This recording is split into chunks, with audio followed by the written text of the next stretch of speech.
How you doing, guys? Welcome to another episode. Quick little episode. 2018 Toyota RAV4 fuses location.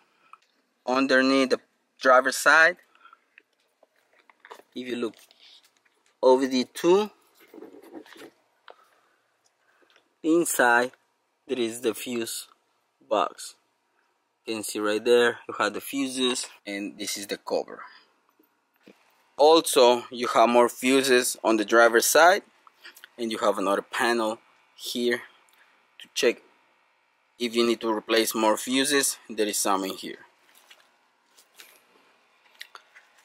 Passenger side, next to the antifreeze reservoir, we have more fuses.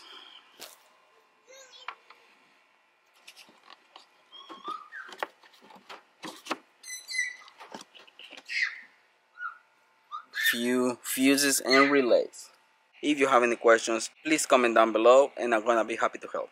Thanks for watching, guys. Don't forget to subscribe. See you in the next one.